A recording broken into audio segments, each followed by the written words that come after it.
Então, sejam todas muito bem-vindas, sejam todos muito bem-vindos a essa nossa reunião, esse nosso bate-papo, que é um bate-papo, né, da SBL, comemorando, celebrando o Dia Mundial da Lógica de 2022.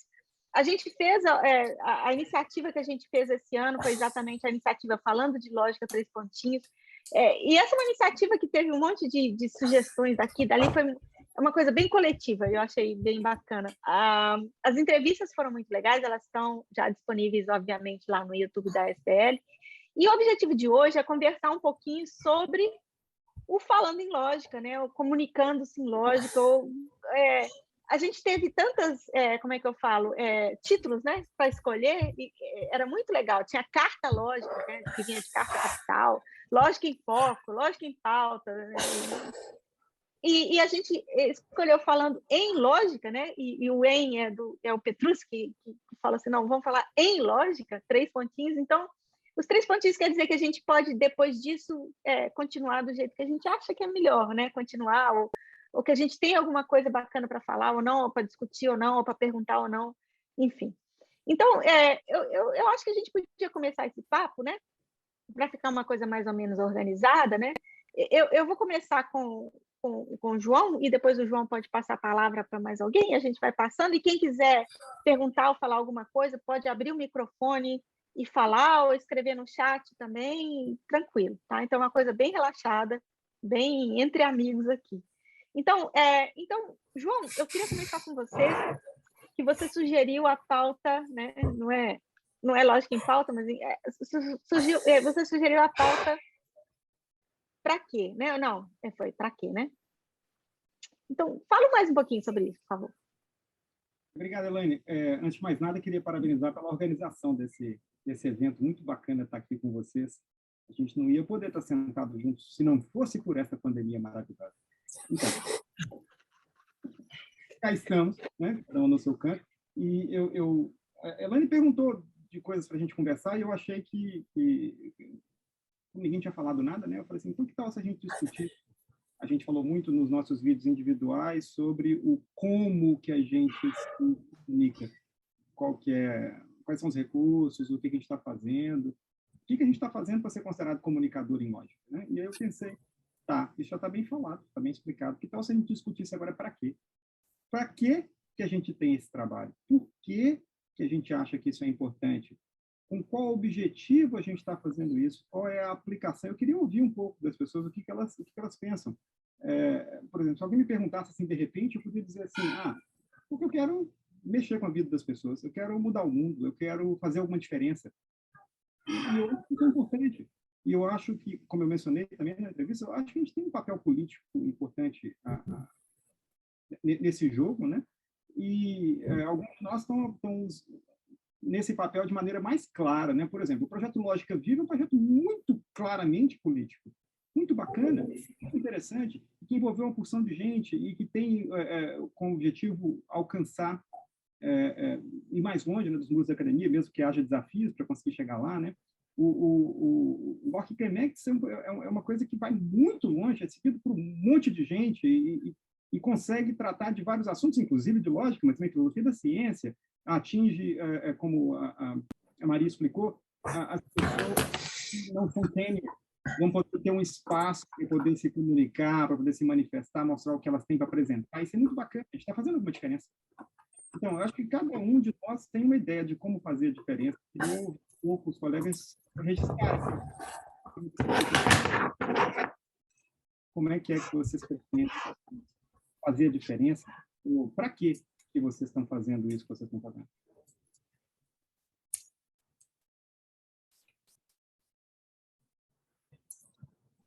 Joia, eu vou passar a bola para a Valéria.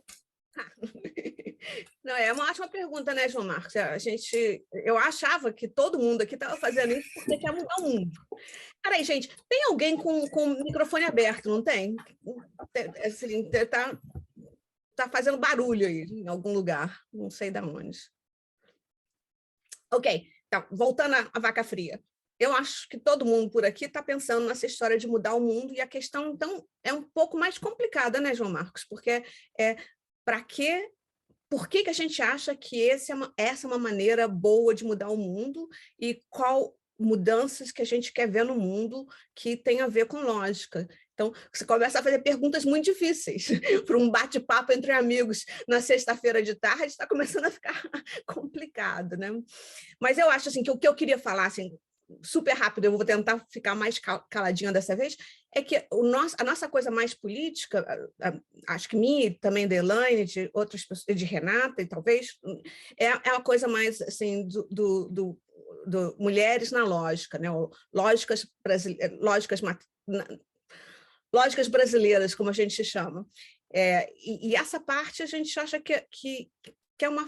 Eu, pelo menos, acho, agora eu estou falando só por mim, eu acho que é uma batalha um pouco mais fácil, porque eu acho que muita gente já percebeu que é muito importante ter diversidade de gênero na lógica, na ciência, na computação, na sociedade em geral. Então, quer dizer, para mim, passa muito por essa batalha mais específica de fazer com que certas pessoas que ainda são meio dinossauros reconheçam que diversidade de gênero é importante e que tem um sistema montado para parar com essa diversidade, né? Para impedir as pessoas de fazerem um trabalho que elas querem fazer. É só isso. Muito bom. Mais alguém? Maria, você quer falar alguma coisa? Bruno? Quiero me disculpar porque meu português era muito deficiente, agora é inexistente. Siento muito, por isso vou falar em espanhol. Una de las cosas que nos llamaba más la atención antes de hacer Lógica MX es que los lógicos y filósofos jóvenes no tienen mucha visibilidad. Entonces, no es solo de género, sino también de edad. La gente joven está trabajando cosas muy nuevas, pero uno no sabe porque no los invitan a las conferencias más importantes, cosas así. Entonces, nosotros creemos que es importante difundir la lógica a través de las personas jóvenes, porque son las que están haciendo el futuro de la lógica en algún sentido. Entonces, nos preocupa mucho difundir la lógica con equidad de género. Tenemos casi 50 y 50 mujeres y hombres, pero también que sean personas muy jóvenes para que los jóvenes se sientan más cercanos a ellos y crean que más motivados. Creo que ese es uno de los retos ahora para la difusión de la lógica, la filosofia e las ciências. Muito bom. Bruno, você ia falar uma coisa? Não, nessa questão ainda da diversidade, agora indo um pouquinho além, não só de gênero, mas indo para cor, etnia, ascendência, localização geográfica, cachorro, se prefere cachorro ou gato.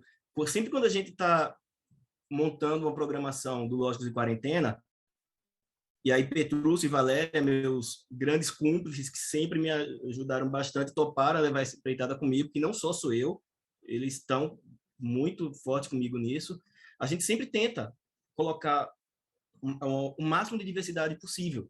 O Marcos já ajudou a gente, inclusive, indicando algumas pessoas, e daí que vem um ponto que é super importante. Não é necessário você chamar pessoas.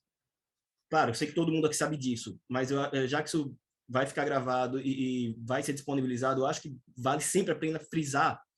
Não é que seja necessário chamar algumas pessoas, não necessariamente minorias, mas que não fazem parte do estereótipo do homem branco, hétero, europeu, que sempre é convidado, não porque essas pessoas precisem de algum tipo de cota, mas porque elas simplesmente não têm visibilidade, porque as pessoas não pensam em convidar inicialmente. Isso eu acho que é uma coisa super importante. Quando a gente fala de diversidade, a gente não está falando de chamar pessoas que normalmente não conseguiriam porque não tem entre aspas, tanta competência quanto, ou que o trabalho não seja tão relevante. A gente está chamando isso pura e simplesmente para dar visibilidade a trabalho de qualidade tão boa quanto, ou até mesmo superior, mas que não tem a visibilidade por não estar dentro dos círculos que costumam comandar as áreas como um todo, não só científicas, tá? Isso a gente está falando especificamente aqui de ciência, de lógica, mas isso permeia a cultura humana como um todo. Eu acho isso muito interessante, né? Inclusive tem o trabalho, né, que a gente está ressaltando também do Rafael, que não pôde estar aqui, exatamente falando sobre inclusão, sobre representatividade. A gente sempre esquece, né? Quando a gente fala de mulher, a gente esquece da mulher negra, né? E quando a gente fala da mulher negra, a gente esquece do GBLT, plus mais não sei o quê. E a gente esquece a gente vai esquecendo, né? E a gente vai esquecendo que a gente carrega, ou deveria carregar, um monte de gente na nossa minoria, e inclusive as pessoas que têm algum tipo de deficiência, como visual ou auditiva, e eu acho que isso é muito importante. De fato, respondendo um pouco a pergunta do João, eu acho que os projetos que a gente anda, né, fazendo ou falando sobre eles tem esse caráter de diversidade sobre diversos aspectos, que é um para quê muito bom, né? É uma resposta muito boa para um para quê, né? Eu acho isso bem bacana. Renato, você quer falar alguma coisa, amor? Eu queria comentar de uma iniciativa que eu acabei me envolvendo muito com essa coisa da diversidade. Claro, começa por causa das mulheres e tal, e aí a gente vai olhando e fala assim, bom, tá, mas, né? E que mais que a gente tem que fazer? E aí a gente está em São Paulo, a gente tem um centro de IA agora na USP, então aqui não é lógica, né? Mas inteligência artificial, e a minha parte da inteligência artificial é lógica. A gente montou um comitê de diversidade e inclusão, mas aquela coisa que é montada assim, né? Me chamaram, vamos montar um comitê? Falou, vamos, mas, né, quem vocês estão chamando para esse comitê? A gente precisa ver, né, quem são as pessoas, tal. E aí a gente está tocando, eu estou coordenando junto com um colega. Então, eu entrei como mulher na computação e ele como negro na USP, e a gente foi congregando pessoas e a gente conseguiu uma verba para fazer um edital de inclusão para bolsas de iniciação científicas no centro. E aquilo que o Bruno falou, né? A gente está chamando as pessoas não porque elas não são boas, mas porque elas não têm visibilidade. A gente lançou o edital e a gente, de propósito, não falou quais eram as minorias, quais os grupos não representados. O que a gente quer dizer, não é minoria, porque mulher todo mundo sabe que é maioria. Minoria, mas somos minoria na computação. Pois é, mas eu acho que a gente deve falar de partes da população subrepresentadas, né? Então, a gente deixou em aberto, a gente disse assim, né? Era para alunos de graduação, alunas, alunos, alunes, né? Maior cuidado, também estou aprendendo um monte de coisa. E a gente deixou aberto, falou, né? Grupos não representados. E aí a gente falou, vamos ver o que acontece, né? A gente teve mais de 300 inscrições para 8 bolsas, e analisando os currículos, assim, é impressionante como tem gente boa e como tem coisas que a gente não conhece. Então, eu achei muito interessante a gente não pensar em quais eram os grupos subrepresentados, né? A gente teve inscrições de pessoas trans, inscrições de pessoas mulheres negras na computação, que é um grupo super pouco representado. Por exemplo, no centro de IA, até que tem mulheres, mas as mulheres estão todas na área de linguística, de linguagem natural. Então, elas não estão na computação. Então, a gente teve, né? E foi super difícil selecionar esse grupo, e está sendo uma experiência muito enriquecedora, porque a gente pegou... E essa coisa de que não basta só você chamar e dar uma bolsa, você tem que incluir de verdade. Então, a gente começou, o programa de iniciação científica não começa com pesquisa, a gente começou com 6 meses de encontros de formação. Então, onde a gente discute tópicos, tem gente de várias áreas, então, de direito, de computação, de letras, de várias áreas diferentes. E a gente fez esse grupo e a gente faz os encontros, a gente vai trazendo os temas de IA e discutindo. E está sendo uma coisa tão rica, e a nossa experiência como professores é que a gente está aprendendo muito mais do que a gente imaginava, né? Assim, é um grupo muito bom, e é uma coisa que eu estou querendo levar para outras áreas, né? Já levei para o meu departamento na USP, falando, não, vamos fazer para computação em geral, vamos fazer... Porque é muito importante. Não adianta botar a cota na universidade, trazer a pessoa para dentro da universidade e largá-la sozinha lá, né? E falar, então, agora se vira, né? E não é só uma questão de dinheiro. E a gente pegou também pessoas com deficiências, pessoas com diversidade etária. A gente tem uma mulher negra que entrou na universidade com 57 anos. E ela, assim, emocionadíssima, porque ela disse, nunca ninguém nem me deixa passar de uma fase de entrevista, porque olham a minha idade e já não chamam. E ela tem muito para ensinar para a gente, assim, está sendo uma experiência muito, muito tocante, assim, né? Enriquecedora. Acho que vai ser enriquecedora para a pesquisa também. Por enquanto, o lado humano está sendo, assim, fantástico. Ótimo. Depois você podia, né, falar um pouco mais sobre isso, mas em uma outra ocasião a gente podia focar nisso. A gente pode ter algumas ideias sobre isso. Fala, Bruno. Só um dado que me vem à mente agora, para frisar essa coisa, como a Renata também tocou nesse ponto, de que às vezes a gente não chama simplesmente por desconhecer, por não ter acesso à informação de quem é aquela pessoa, do que ela faz. Tem um dado que eu acho muito bacana, falando agora especificamente do curso de Ciências da Computação da Universidade Federal Fluminense, foi levantado num período de 5 anos, salvo engano, de alunos cotistas, e o CR médio dos alunos cotistas era maior do que o dos alunos não cotistas. Então, cota não significa que você está facilitando para aquela pessoa, você está incluindo. E como a Renata também falou, incluir não é dar dinheiro, não é dar uma vaga e deixar a pessoa se virar lá. Incluir é difícil. Incluir é mudar o mundo um pouquinho. Mesmo que seja só naquele mundinho ali pequeno, mas é de fato mudar o mundo. Posso fazer uma observação? Pode. Gostei muito disso que a Renata disse agora, deles terem decidido não descrever qual era a subrepresentação com a qual a pessoa se identificava. Porque imagina, você diz assim, olha, eu me sinto subrepresentado porque eu sou nordestino e eles não conversam com ninguém aqui que é nordestino. Não me dão espaço. Podem ser tantas coisas diferentes que fazem a pessoa se sentir subrepresentada e a gente, às vezes, não consegue enxergar, né? Então, esse lado humano está ficando bem claro agora, achei bacana, interessante ela mencionar.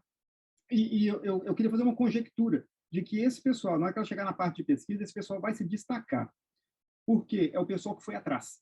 E é isso que faz mais diferença, é a pessoa ir atrás. Às vezes ela vai atrás e ninguém nem entrevista, como ela disse, não, nem passo na entrevista, porque não tem espaço para ela. Agora, se tiver espaço e ela tiver a possibilidade de ir atrás, essa pessoa vai fazer o que o Bruno acabou de dizer, vai ter um resultado médio superior, essa pessoa vai se destacar em média. Eu conjecturo que isso vai acontecer, eu queria que a Renata contasse para a gente mais adiante se aconteceu mesmo.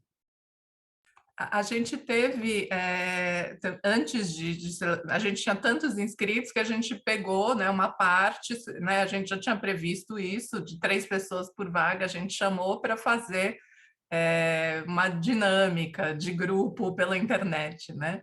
Também tudo muito novo, porque nenhum de nós, tanto eu quanto o Valdinei, somos da computação, a gente nunca tinha organizado uma dinâmica de grupo, mas foi tão legal que essas 20 pessoas que a gente chamou,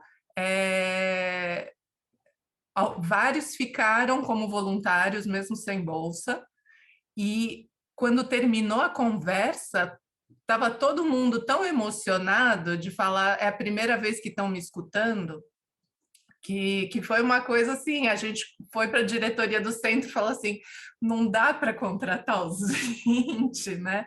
Não tinha bolsa, mas várias dessas pessoas estão fazendo a formação, e eu achei muito importante essa sensação de alunas e alunos que já estão na USP há alguns anos, a maioria que a gente pegou da metade para frente do curso, e que nunca tinham se sentido parte daquilo. Acho que são pessoas realmente indo atrás e pessoas fantásticas. Muito legal. Bom, Marcos falou um negócio no chat aí, Elaine, que eu acho pois que é, Marcos. pois é, o Marcos tá aí com o microfone quietinho. Marcos, manda ficha, homem. Boa tarde. Estão me ouvindo direitinho? Em verdade, eu sou quietinho. Aparece aqui no Rede Yoga um outro projeto, e eu não estou conseguindo tirar o nome. Então, era para aparecer Coletivo Lógica Viva aqui. Um outro projeto de extensão que eu tenho também. Poxa, mas muito obrigado pelo convite. Acho muito legal todos os projetos, eu acompanho direto ou indiretamente. Todos, e aprendo, procuro aprender com todos vocês. Eu acho que o que eu vou aprendendo, ouvindo com vocês agora também, refletindo, é o como é interessante que vários desses projetos surgiram na pandemia também, né? Eu acho que isso não é por acaso também, né? Eu acho que de tanta coisa muito difícil, muito ruim que trouxe para a gente, ela também trouxe muita reflexão, pelo menos para mim. Acho que uma das coisas que eu aprendi, vendo também vários outros professores e colegas, e para mim foi uma libertação, e eu acho que talvez até uma espécie de novo nascimento nessa coisa acadêmica, é pensar o quão grande o nosso papel político também pode ser, né? Como professores e como pesquisadores. Eu acho que às vezes a gente não percebe isso, né? Mesmo que a gente não tenha um projeto, engajamento, comprometimento direto, mas acho que iniciativas como essa da Renata e de outros professores também, professores, são excelentes. Eu falei com a Elaine agora, eu sou quietinho. Eu não queria aparecer também. Eu queria ficar fazendo a minha pesquisa e tal. Acho que em algum momento, algum aluno pediu algum vídeo para um projeto comunitário dele, no meio da pandemia. A minha primeira reação foi, eu não sou YouTube, eu não vou fazer vídeo nenhum de introdução à filosofia e tal. Mas eu falei, pô, como... Eu pensei, eu não falei isso. Mas por que não fazer? Por que não tentar, né? Então é um lugar de libertação e para mim também, de tentar rever um papel político, de representatividade.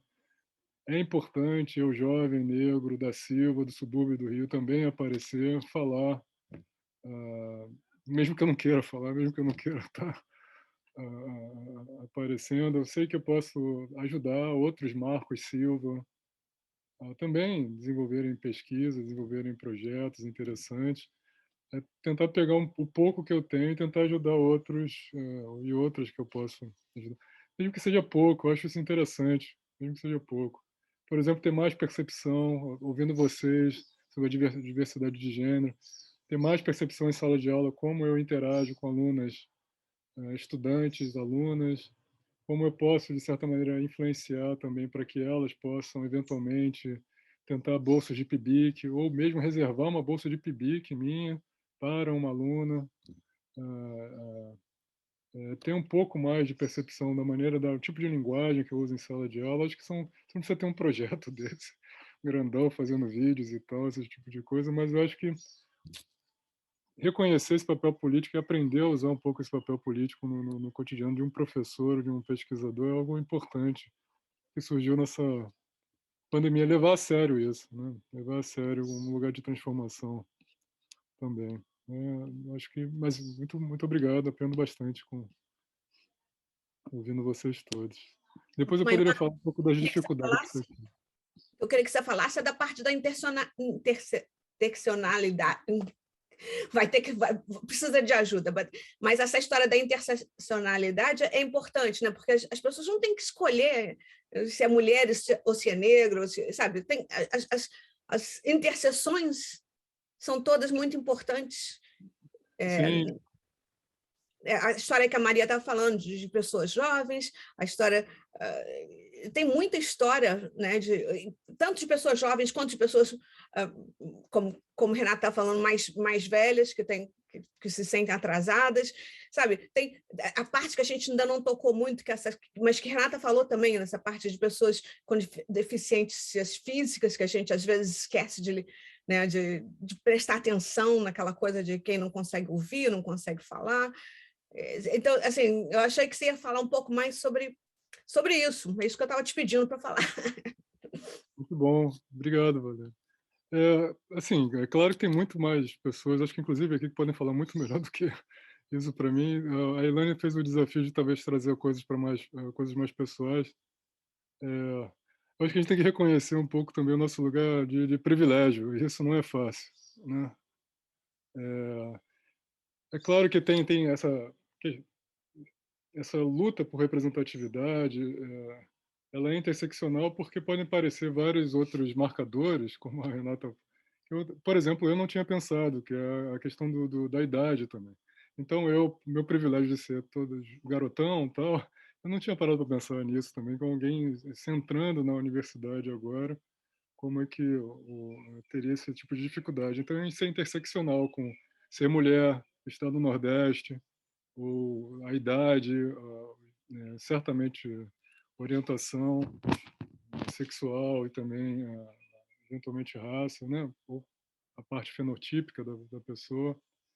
Eu acho que algo que ficou muito, muito evidente para mim também nessa pandemia foi ouvir uma entrevista de uma representante, acho que foi fora da academia também, da comunidade LGBT, falando que ela não tinha o privilégio que muitas pessoas têm, eu, de poder levantar de tarde, atravessar a rua, ir na padaria, pegar um pão, comprar pão, voltar para casa, sem ser hostilizada. Isso foi muito... Eu fico pensando nessas coisas também, nessas intersecções de, sei lá, pobre, negro e tal. Mas, poxa, olha, eu consigo, né, ir num lugar e voltar, simplesmente me dando na telha, vou comprar alguma coisa, eu posso atravessar vários lugares da cidade sem ser hostilizado, né? Sem ser hostilizado. Eu não tinha pensado nisso, a pessoa não pode fazer isso sem ser hostilizada, né? Isso me tocou muito, eu ver um lugar de privilégio meu e tentar ajudar sempre que possível. Na minha própria atuação em sala de aula, a gente também tem alunos LGBTs, inclusive em sala de aula, online, e tentar ter um pouco mais também de sensibilidade e trabalhar ativamente para que tenha acessibilidade também, inclusão de verdade, né? Não só cotas. Tá ótimo. Bom, o Cassiano levantou a mão primeiro. Oi, gente. Oi, Elaine. Eu estou sem câmera aqui, eu não sei o que aconteceu, o que eu fiz. Acho que eu passei o dia na mesa lá do Percy, né, da Sociedade Latino-Americana do Percy, e eu acho que eu esgotei o meu aparelho aqui. Preciso comprar outro. A câmera apagou assim agora. Mas eu queria primeiro parabenizar a iniciativa da mesa, assim como a todos os outros colegas que fazem parte de todos os outros projetos que eu, de uma maneira ou de outra, também acompanho. Eu estou em dívida aí com o Lógica Viva, com o Marcos. No primeiro momento até conversamos juntos e tal, e eu prometi um vídeo e não fiz. E fiz um muito ruim e depois não fiz outro. Então, eu tô, mas como dizia, né, como diz o velho ditado brasileiro, devo, não nego, pago quando puder. Não tenho dúvida disso, vai chegar. Prometo. Tem um outro também que é o hashtag Tamo Junto. Eu também tô Tamo nessa. junto, Tamo junto, isso aí. Mas uma coisa que eu queria dizer, eu acho assim, essa história que o Marcos contou agora, eu vou dizer uma coisa muito, muito claramente. É claro que nós temos um lugar muito privilegiado. Eu, particularmente, me sinto muito privilegiado porque dou aula num lugar que é ultra elitista. Eu saí de uma universidade particular, que não é uma das melhores do Brasil, mas é ultra elitista, que é a PUC São Paulo, que é uma mensalidade de... Quando eu saí da PUC de São Paulo, a mensalidade do curso de Direito já era R$4.000 por mês, para você ter uma ideia. E agora eu estou no ITA, que é uma organização militar que aprova 1% das pessoas, 1% dos alunos no ITA, e que assume o seu papel de elitismo, não de elite ou de nada, mas de elitismo, porque aceita alunos cotistas por decisão judicial. Se não fosse assim, não aceitaria. Porque o que está em jogo ali no caso do ITA não é o vestibular. O vestibular do ITA ele é uma fase de um concurso público para entrar no comando da aeronáutica.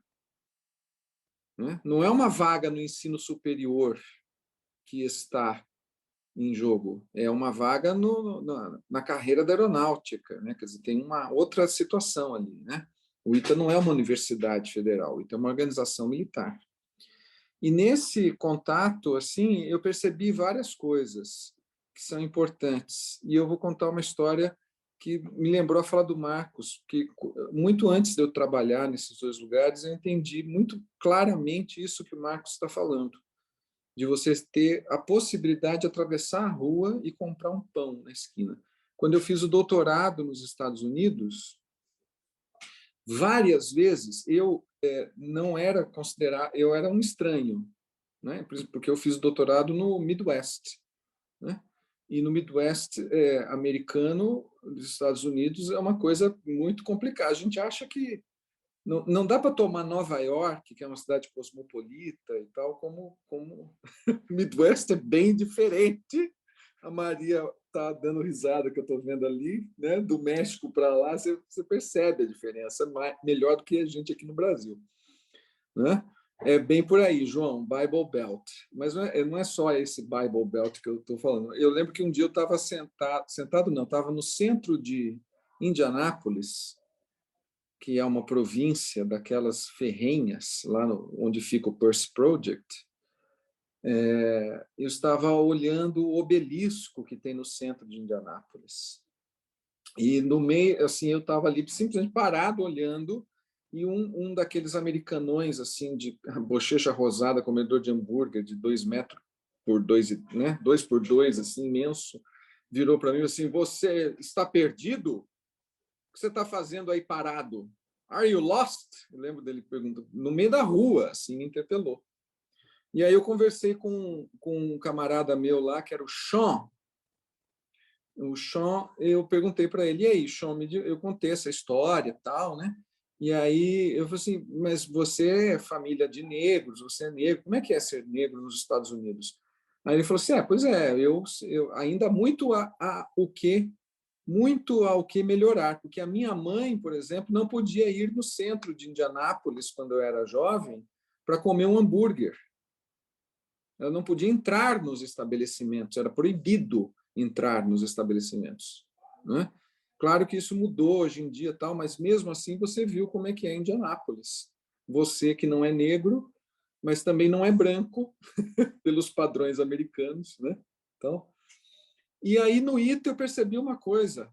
Eu lembrei dessa história que o Marcos está falando, porque isso condiz muito com uma certa experiência acadêmica que eu tenho e que tem a ver com, acho que, uma ideia que é importante, que é a seguinte: existe um trabalho que nós fazemos, que é um trabalho de contra-apropriação cultural. Nós temos que mostrar também que nós pensamos e que nós produzimos conhecimento. De onde estamos, de onde quer que estivermos, não somos menos humanos e menos seres pensantes por causa disso. No ITA, isso é muito presente, por exemplo, no meu departamento, né? No meu departamento, que é um departamento pequeno, que é um departamento misto, e que é considerado um não departamento, porque, afinal de contas, o que a gente faz não é ciência, porque o que só é ciência física avançada, aeroespacial e tal, né? Quer dizer, então tem, acho que, várias questões aí interseccionais correlacionadas, né? Hoje, na sociedade latino-americana, esse papo veio à tona de novo, né? Assim, é um trabalho de afirmação dos nossos idiomas como idiomas de produção de conhecimento científico, é um trabalho de contra-apropriação cultural, eu acho isso importantíssimo, né? E é um trabalho de insubmissão colonial, né? Insubmissão colonial.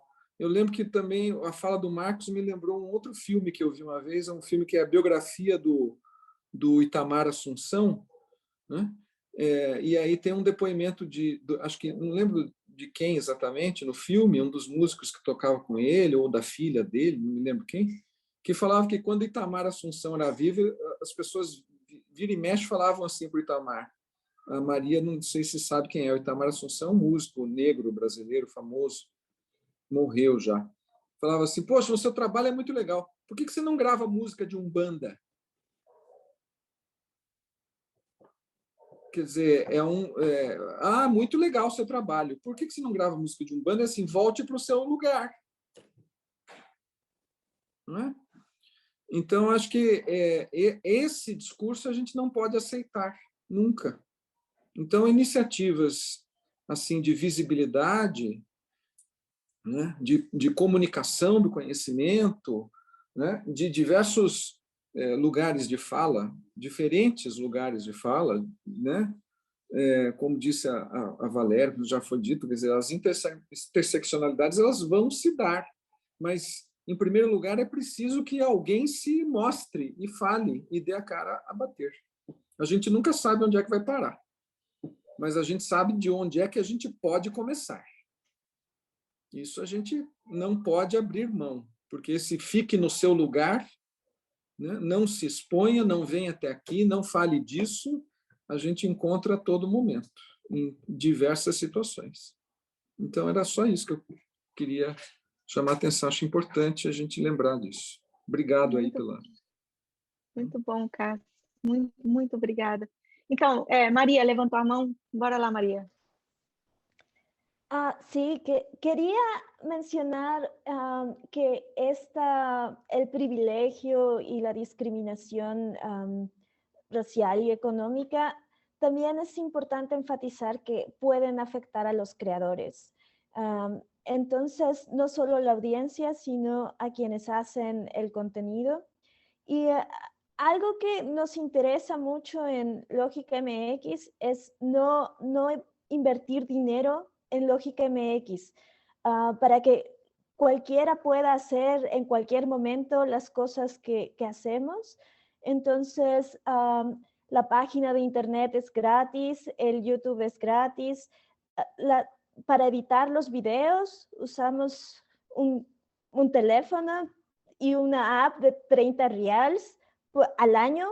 Y entonces no queremos que nadie piense, oh, no, para hacer un canal o un video o lo que sea, tengo que ser rico, tengo que tener tenure en alguna universidad.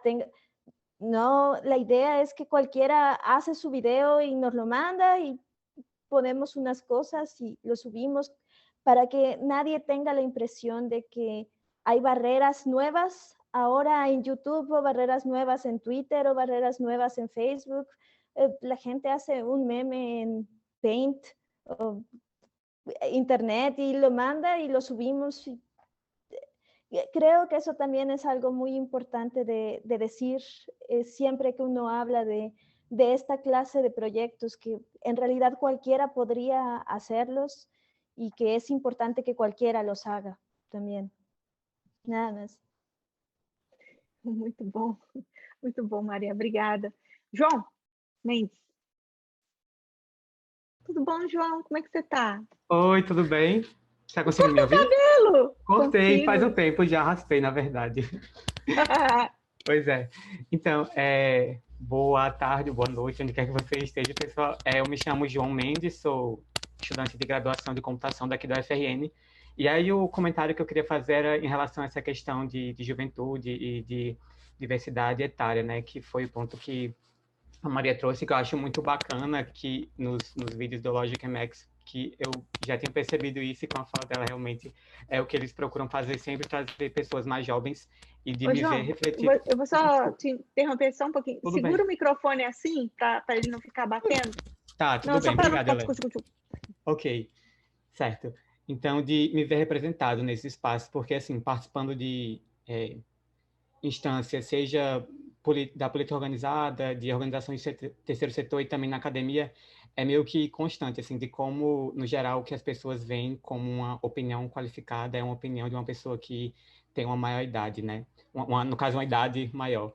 E aí, tem um caso muito interessante de uma vereadora daqui de Natal, que ela é um ano mais velha do que eu, e o mandato dela é um mandato bastante qualificado, assim, bastante produtivo.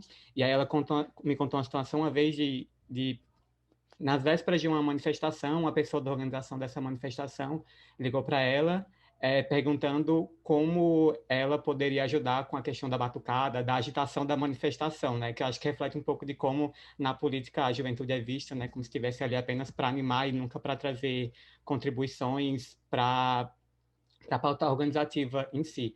E isso fica bastante também explícito para mim na academia, quando, por exemplo, eu estou participando de uma discussão do colegiado e quando eu tenho contribuições para fazer que vão de encontro ao que, ou, enfim, que as pessoas que estão ali, né, os outros professores discordam, eu sou interrompido, mas uma pessoa mais velha pode passar, tem o direito, digamos assim, de passar 30, 40 minutos falando sem ninguém interromper ela. Então, enfim, queria só trazer esses casos porque para reforçar essa mensagem que Maria trouxe e parabenizar mais uma vez o trabalho que vocês fazem, que é muito importante e é muito bacana. É essencial demarcar esse espaço nosso enquanto juventude em todos os lugares. Obrigado. Foi muito legal, achei muito legal, porque tem isso, né? Tem as pessoas da universidade que, igual a Renata falou, né? Que porque são mais velhas e não sei o que, não conseguem uma bolsa. Mas tem todo esse pessoal mais novo, cheio de ideias, cheio de coisa, assim, de sugestão, não sei o que a gente vira e fala assim, tá. A gente não escuta, né? Eu falo a gente, quando eu falo a gente, não é a gente, é a gente no geral, né? As pessoas, né? No terceiro do plural. É muito legal. Obrigada, João. Eu gostei muito. Pois é, eu acho que a gente já falou um bocado, e a única pessoa que ainda não falou assim que estava, né, que foi um dos convidados, uma das pessoas convidadas e não tá aí quietinho só olhando, é o Alfredo, né, Alfredo? Oi, Alfredo, tudo bom? Oi, Elaine, oi todo mundo. Obrigado pelo convite, mas eu estava mais aprendendo com todos vocês aqui. Acho que o nosso projeto é um pouco mais humilde nos seus propósitos políticos. Acho que os aspectos políticos eles estão surgindo aos poucos, de modo natural, porque começou como uma ideia de educação mesmo. Mas, por exemplo, em algum momento eu já eu e o Edgar começamos a pensar em demarcar a pesquisa brasileira, né? Colocar, por exemplo, você acha quantas pessoas fazendo um resumo 1 hora do trabalho do Gödel, do Priest, tem um monte. Agora, tem um vídeo de 1 hora falando da pesquisa do Da Costa, da Valéria, e esse é um dos nossos projetos, né? A gente tem dois, além dos cursos que a gente faz de educação, né? Esse material de suporte para o ensino de lógica, a gente tem também essas 2 séries, né? Que são séries de entrevistas sobre a pesquisa com pesquisadores do Brasil e uma mais complicada, que envolve muito trabalho, que a gente ainda vai lançar o segundo agora, que vai ser sobre o trabalho da professora Ítala. E o primeiro que já saiu, que foi sobre o Newton da Costa, mas a gente já tem um monte de coisa. Eu estou estudando o trabalho do professor Francisco Miralha para poder fazer um vídeo dele. A gente está pensando nessas coisas e eu acho que, para mim, esse é o aspecto que até agora nós conseguimos contribuir. Vocês claramente fazem muito mais pela inclusão, e eu estou aprendendo aqui. Eu quero levar isso mais à frente, inclusive. O aspecto que vocês falaram sobre os jovens, né? Isso já é uma coisa que eu tenho pensado, mas eu estou esperando, né, de fazer vídeos,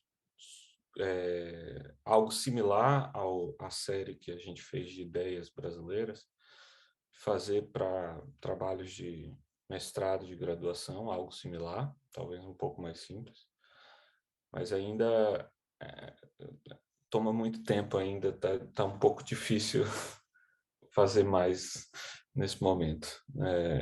Mas, assim, eu estou sem palavras, porque vocês falaram tantas coisas legais e o projeto é só um projeto de educação, pelo menos por enquanto. Ai, não fala que é só um projeto, é um projeto lindo, maravilhoso, e inclui uma série de outras maneiras também, né? De outras formas. Né? Não, assim, tem algumas coisas que são muito legais de escutar, que eu vi nos comentários dos nossos vídeos, coisas do tipo de que não encontra material desse tipo em português, de que está ajudando eles a fazerem os cursos. Isso é muito legal, né? Tipo, isso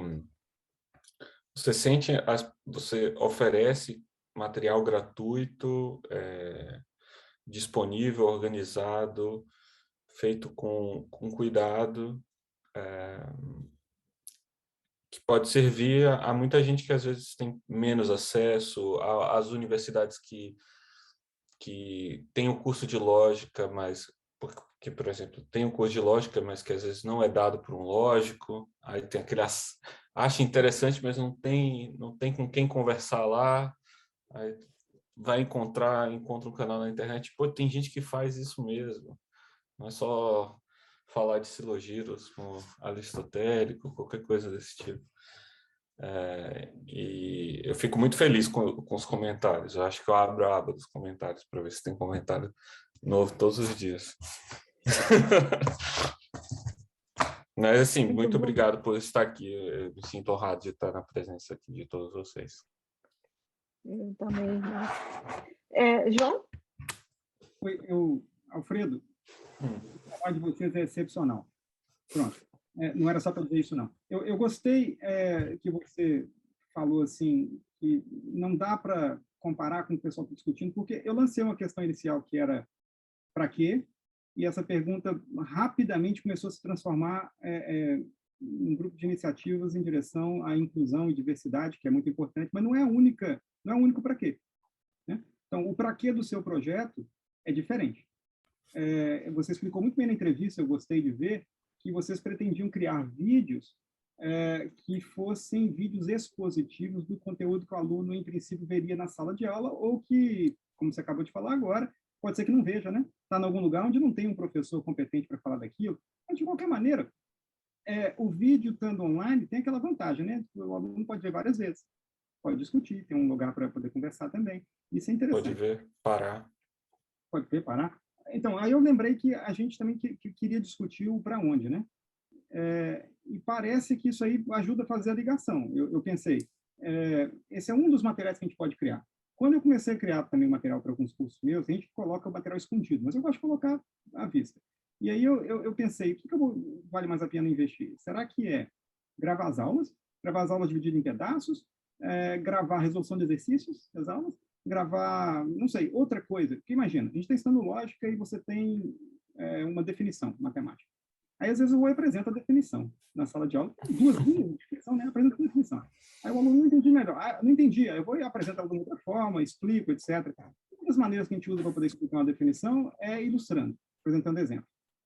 Mas, se uma pessoa compreende bem uma definição, bom trabalho para ela fazer é construir um exemplo. Então, para quem é que deve construir o exemplo? O professor na sala de aula ou o aluno? Então, perceba, isso é uma outra coisa que a gente pode também fazer. Será que eu faço vídeo só com ilustrações das definições? Porque as definições são simples. As definições têm 2 linhas. Então, eu faço vídeos com ilustrações ou faço vídeos com resoluções de exercícios, mostrando o formato de resolução, insistindo justamente que tem uma forma certa de fazer as coisas, usando aquelas definições, eventualmente também exemplos. Então, isso são decisões que a gente tem que tomar, e eu acho que todas essas coisas são importantes, e vocês fizeram uma decisão muito clara a esse respeito. Fizeram uma decisão de apresentar um conteúdo de qualidade que substitui a sala de aula, e esse pode ser o futuro.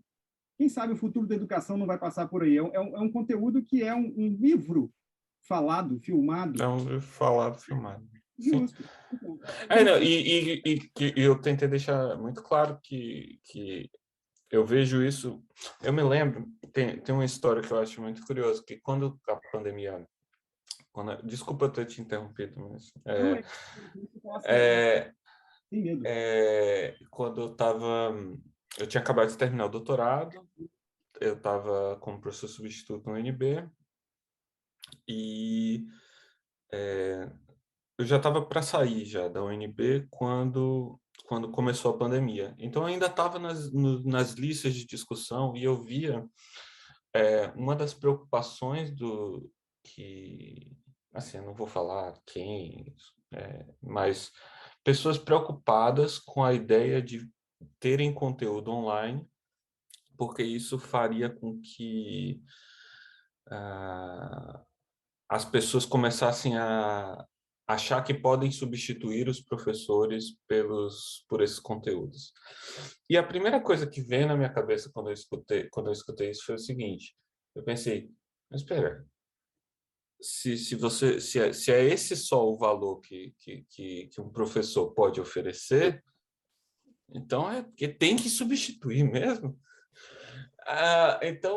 E aí isso ajudou, essa reflexão que aconteceu na pandemia me ajudou na verdade, a tomar até um pouco mais de coragem de, não, eu vou fazer, porque... E outra, tem mais uma coisa, quando você faz um conteúdo planejado, expositivo, você faz um vídeo de 20 minutos que um professor, numa aula expositiva, faz em 50, e ainda fica mais eficiente, porque você pegou, fez, planejou, gravou, cortou quando você travou, etc, você faz o negócio certinho.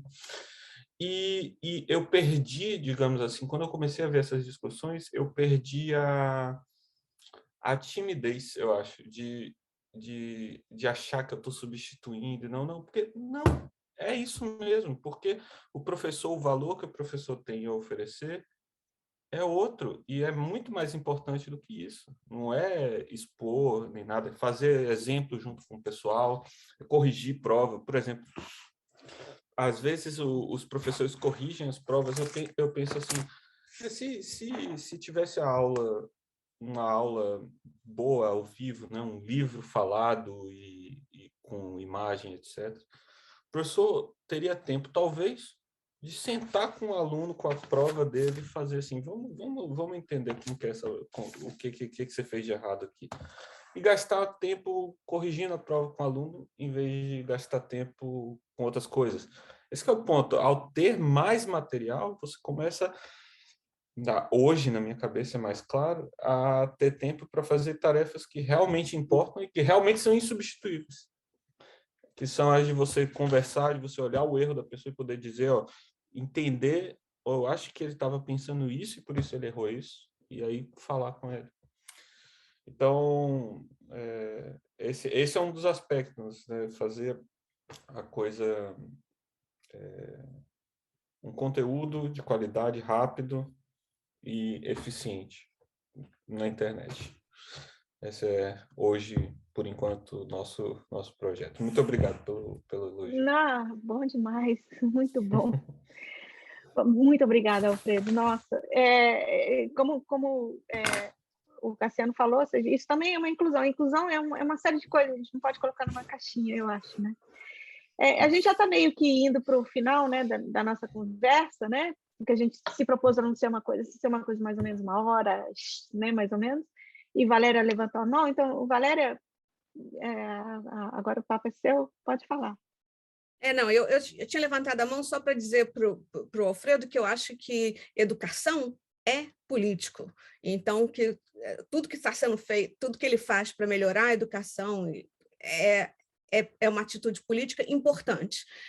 Mas, assim, o que eu ia falar é que, assim, além disso, o que eu ia falar é essa história de que só quando eu vi a sua listagem, Elaine, das iniciativas todas que nós estamos tomando, é que eu vi quanto trabalho a gente botou, tem tanta gente botando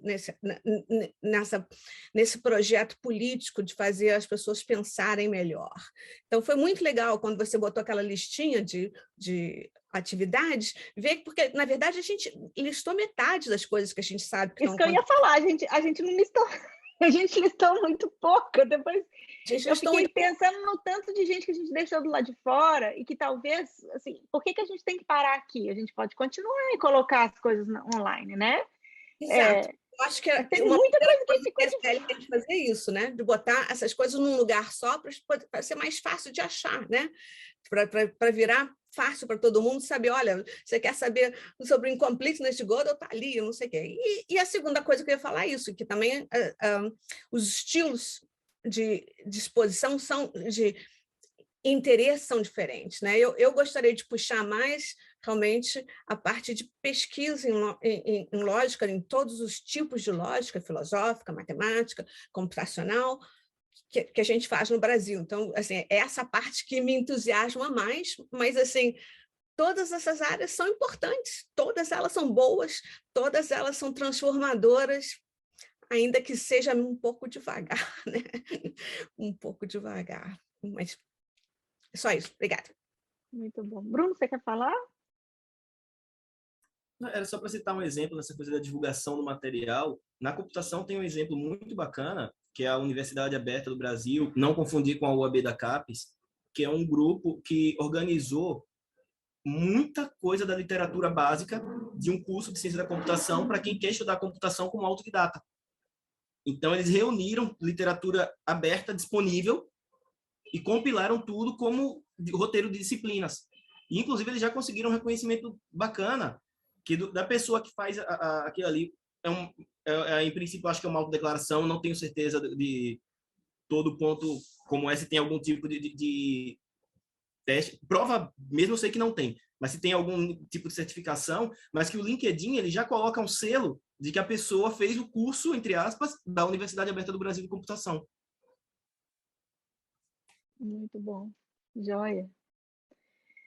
Bom, gente, então eu acho que é mais ou menos isso. Eu não sei se mais alguém quer falar alguma coisa. Petrúcio ficou quietinho aí. Petrúcio, você tem sempre muito que falar, homem. Que isso? Hã? Valéria falou com o microfone desligado aí. Ah, verdade. Ítala acabou de chegar, tem o Cleiton que está aí, o Alex, Eduardo, que não se falaram nada. Se vocês quiserem falar alguma coisa, Maria está levantando a mão. Manda ficha, Maria. Solo quiero decir que como todos ustedes son brasileños, tal vez no se dan cuenta de lo muy diferente que es la comunidad brasileña, pero es muy especial. Como mexicana, Lógica MX en gran parte está inspirada en lo que uno ve en Brasil. Aquí hay muchos proyectos distintos, pero todos se apoyan entre ustedes. Para Lógica MX invitamos a Ítala e inmediatamente dijo que sí. Invitamos a Joao, inmediatamente dijo que sí. Es algo de los brasileños muy... se involucran mucho con otros y creo que eso es un mensaje muy positivo para las comunidades de América Latina y otras minorías, que es la forma de ir creciendo, como crear esta clase de comunidades, de cooperaciones. Es algo muy, muy, muy bonito. Muchas gracias. Gracias a ti, María, por leer Lógica MX, que es fantástico, me encanta. Oi, Ítala, quer falar alguma coisa, amor? Helene, eu acabei de entrar, faz 5 minutos. Não, mas porque hoje o dia foi uma maratona, vamos combinar. Nossa Senhora, nossa. Eu queria dar um oi para todo mundo, eu acabei só ouvindo um pouco Elaine e Valéria.